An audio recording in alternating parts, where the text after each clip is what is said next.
Nah, perempuan tua itu adalah wajah tante manusia. Maksudnya adalah nenek. Gitu. Oke. Yang lain kan berarti sudah pernah dipelajari ya?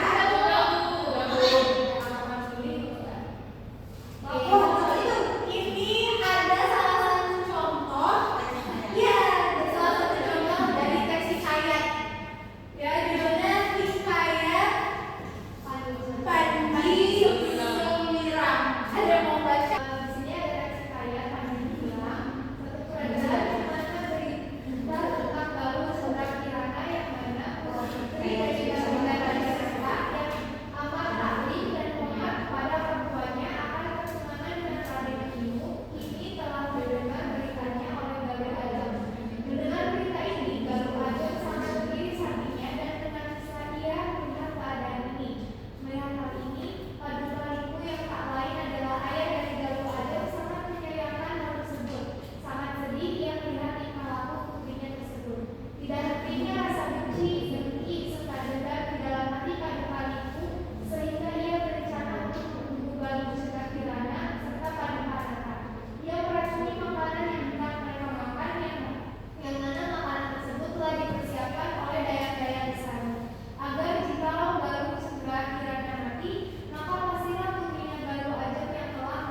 ya, ada kata arkaik.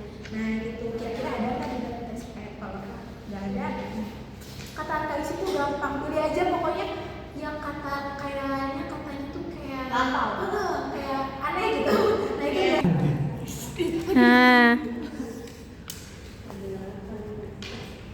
Ibu mau nilai moral.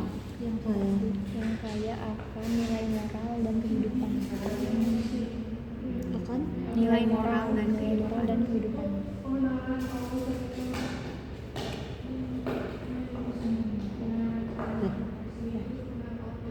Berarti nomor Enggak, belum. Unsur kebahasaan.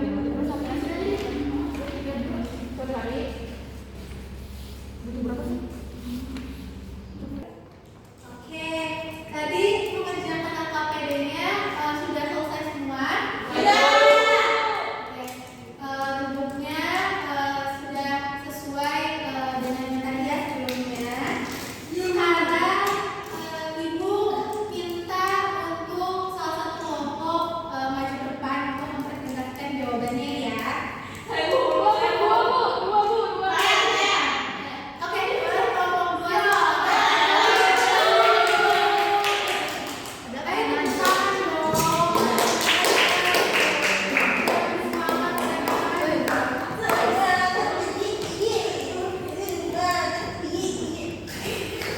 Yang ditompetkan yang tabel saja ya.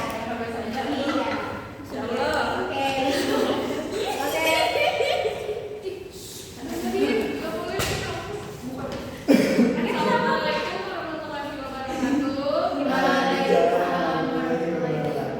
Kita dari kelompok 2 mau memaparkan hasil diskusi terkait teks hikayat. Jadi hasil analisis dari nilai pada teks hikayat Hamdam 2, kami menemukan 5 nilai-nilai. Yang pertama nilai religius, kutipannya yaitu Allah melindunginya yang tidak bersalah sehingga pengawalannya bla bla bla. Kemudian nilai pendidikannya, beberapa hari kemudian ibu membantu ayah hang tua untuk membagi sejumlah kayu. Nilai moralnya, hal itu pasti membuat sejumlah besar dari para Tumenku merasa iri terhadapnya. Orang-orang itu kemudian belajar bekerja sama dan kemudian memfitnah hang tua. Kemudian nilai sosialnya, di daerah tersebut seluruh warga mengetahui bahwa Raja Bintang ia menjadi pemimpin wilayah itu dikenal baik, disegani oleh seluruh rakyatnya. Kemudian nilai budayanya, Raja Bintang yang menjadi pemimpin wilayah itu dikenal baik dan disegani oleh seluruh rakyatnya. Oke. Untuk kelompok 1 ada yang sama atau pendapatnya? Sama. Beda kelompoknya doang. Oh, gitu. Tapi jangan diingat apa? Boleh